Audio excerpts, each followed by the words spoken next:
그래서 이 세 가지 부위가 문제가 생기면 나이가 더 들어 보이고 노안으로 보이는 원인이 되는 것이라고 할 수 있겠습니다. 안녕하십니까. 신원희 성형외과의 대표원장 정경인입니다. 요즘은 단순히 주름을 없애는 것이 아니라 자연스럽게 어려 보이는 안티에이징을 원하는 분들이 많습니다. 특히 관리를 꾸준히 잘하신 분들은 50대, 60대에도 10년, 20년 더 젊어 보이는 경우가 되게 많습니다. 하지만 반대로 어느 순간부터 얼굴이 커 보이고 인상이 무거워졌다고 느끼는 경우도 있죠. 이게 단순한 살 때문이 아니라 노화로 인한 얼굴 구조가 변하면서 생기는 변화라는 사실 알고 계셨나요? 오늘 영상에서는 노안의 95%를 결정하는 세 가지 얼굴 부위를 짚어보고 그리고 노화를 늦추는 방법까지 알려드리겠습니다. 사람들은 젊고 탄력 있는 얼굴을 가진 사람들에게 더 신뢰감을 느끼고 호감을 갖는 경향이 있다고 합니다. 이 때문에 비즈니스 리더나 정치인, 배우 같은 공인들이 꾸준히 동안 관리를 받는 경우가 많죠. 이처럼 노화를 방치하면 단순히 주름이 생기는 게 아니라 얼굴이 전체적으로 무너지고 인상이 달라질 수 있습니다. 특히 얼굴형이 처지고 커지는 느낌이 드는 것도 노화 과정의 일부인데 이것을 늦추기 위해서는 피부 탄력 관리, 근육 사용 습관, 생활 습관까지 종합적으로 신경 써야 하는 것이죠. 상안면부에서는 눈가랑 그다음에 중안면부의 팔자주름, 마리오넷 라인, 턱선 이렇게 이제 세 가지를 들 수가 있는데요. 첫 번째로 먼저 이제 많이 얘기하시는 게 턱선과 페이스 라인입니다. 나이가 들면 볼살이 처지면서 V 라인이 U 라인이 되고 얼굴이 둔해 보이는 경우가 많습니다. 특히 이중턱이 생기거나 턱 밑 지방이 늘어나면서 얼굴이 커 보이고 나이 들어 보이는 느낌이 강해지죠. 간단한 리프팅 시술로는 한계가 있기 때문에 많이 늘어진 경우라면 처진 턱선을 확실하게 개선할 수 있는 방법이 필요하게 되죠. 두 번째로는 팔자주름, 입가주름입니다.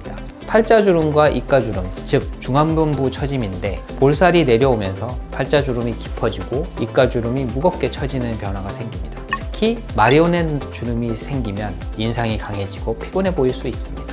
세 번째로는 상안면부 처짐, 눈가 관자주름입니다.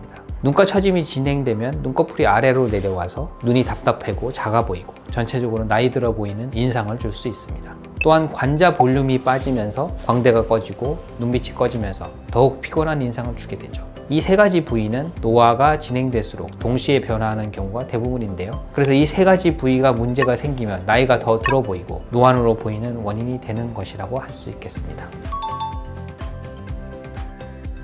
페이스 요가는 얼굴 근육을 자극해서 탄력을 유지하는 데 효과적인 방법인데 팔자주름부터 얼굴 리프팅, 코 붓기, 턱선, 처진 눈꺼풀, 다크서클을 마사지해서 얼굴 라인을 정리하는 페이스 요가 코스예요. 방법은 간단하니까 저를 참고하셔서 차근차근 따라해 보시면 좋겠습니다.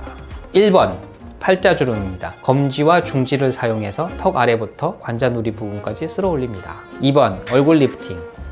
손가락 전체를 펴서 엄지 2개를 턱 아래에 받쳐주고 나머지 손가락을 모았다가 양옆으로 가볍게 볼을 당깁니다. 세 번째, 코 붓기 제거. 검지를 활용해서 콧망울부터 콧대까지 부드럽게 눌러서 붓기를 제거합니다. 네 번째, 턱선.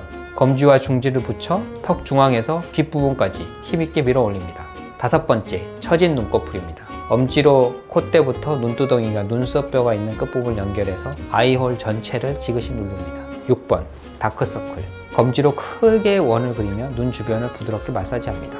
또한 이중턱 방지를 위해 생활 속 자세를 신경 쓰는 것도 중요합니다. 턱을 앞으로 빼고 거북목 자세로 생각하면 턱 밑 지방이 늘어나면서 이중턱이 생기기 쉽기 때문이죠. 항상 거울을 보면 턱을 가볍게 당기고 목을 곧게 펴는 습관을 들이면 얼굴이 훨씬 갸름해 보일 수 있습니다. 페이스 요가와 올바른 생활 습관을 함께 실천하면 리프팅 시술 없이도 자연스럽게 얼굴 탄력을 유지하는 데 도움이 될 수 있습니다. 노화가 진행되면서 중안면부, 턱선 처지고 팔자주름, 입가주름이 깊어지는 변화가 생긴다면 이때는 단순한 리프팅 시술만으로는 눈에 띄는 변화를 기대하기 어려울 수 있습니다. 사실 초음파 리프팅이나 실리프팅 같은 시술은 단기적인 피부를 올려줄 수 있지만 이미 많이 처진 피부를 완전히 되돌리기에는 한계가 있습니다. 특히 나이가 들면서 얼굴의 구조 자체가 변하기 때문에 단순히 피부만 당기는 것이 아니라 처진 조직을 근본적으로 올려줘야 확실한 개선이 가능합니다. 그래서 안면 거상은 단순히 주름을 펴는 것이 아니라 무너진 얼굴선을 다시 되돌려서 전체적인 균형을 맞추는 과정이라 볼 수 있습니다. 팔자주름, 입가 처짐, 눈가 처짐까지 동시에 개선하면서 보다 자연스럽고 균형 잡힌 인상을 만들 수 있기 때문에 노화가 많이 진행된 경우라면 안면 거상이 가장 효과적인 해결 방법이 될 수 있습니다.